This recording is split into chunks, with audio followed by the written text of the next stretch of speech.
সম্মানীয় ভিউয়ার্স, আসসালামু আলাইকুম। মিরপুর পৌর স্বেচ্ছাসেবক টিম মিরপুর বাজারে অলি-গলি, চায়ের দোকানে, বাজার মহল্লায় লিফলেট বিতরণের কাজ করছে। এখানে আমার বড় ভাই মিজান সহ সব নেতৃবৃন্দরাই কাজ করছে। জাকির, ইমরান, শাকিল সহ সুন্দর করে প্রত্যেকটা অলি-গলি লিফলেট মারার কাজ করছে।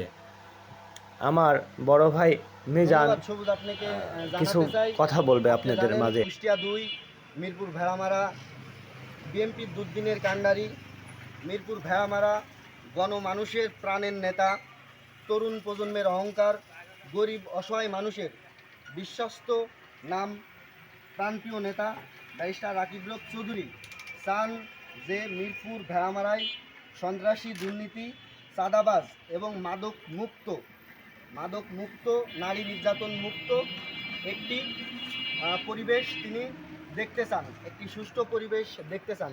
সেই সাথে প্রাণপ্রিয় নেতা আরও একটা উদ্যোগ নিয়েছেন যে এই অন্তত আমাদের মিরপুর ভেড়ামারায় যে সমস্ত যারা নেতৃত্ব দেবে বা যারা নেতৃত্ব পর্যায়ে আসবে, আসলে তাদের শিক্ষাগত যোগ্যতা না থাকার কারণে অনেক সময় তাদের নেতৃত্ব দিতে গিয়ে সাধারণ জনগণের কাছে বিভ্রান্তির শিকার হয় এবং দলের প্রতি অনেক দুর্নাম বয়ে আসে। যার কারণে প্রাণপ্রিয় নেতা ব্যারিস্টার রাকিব চৌধুরী চেয়েছেন, তার একটা মনের চাওয়া যে তিনি একটি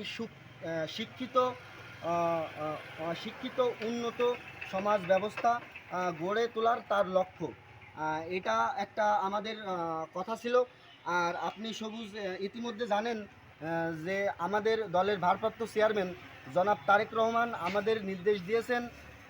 সেই নির্দেশনায় আমাদের বলা আছে যে রাষ্ট্র মেরামতের যেই 31 দফা যেই লিফলেট আছে, সেই লিফলেট সাধারণ মানুষের কাছে এই লিফলেট পৌঁছে দেওয়া এবং বিএনপির যেই 31 দফা আছে, এই 31 দফা সাধারণ জনগণের কাছে সুন্দরভাবে বুঝিয়ে বলা। শুধু আপনাকে জানিয়ে রাখতে চাই, আমরা ইতিমধ্যে 31 দফা যাতে সাধারণ জনগণের মাঝে আমরা বলতে পারি এবং 31 দফা আসলে কি এই বিষয়ে যাতে সাধারণ জনগণকে বলতে পারি, এই জন্য আমাদের দলের ভারপ্রাপ্ত চেয়ারম্যান জনাব তারেক রহমান তিনি আমাদের জেলায় একটা কর্ম প্রশিক্ষণের ব্যবস্থা করেছিলেন, যার মাঝখান দিয়ে আমরা 31 দফা কি চিনেছি এবং সেই কর্মশালার থেকে আমরা শিক্ষা নিয়ে এসে আমরা সাধারণ জনগণের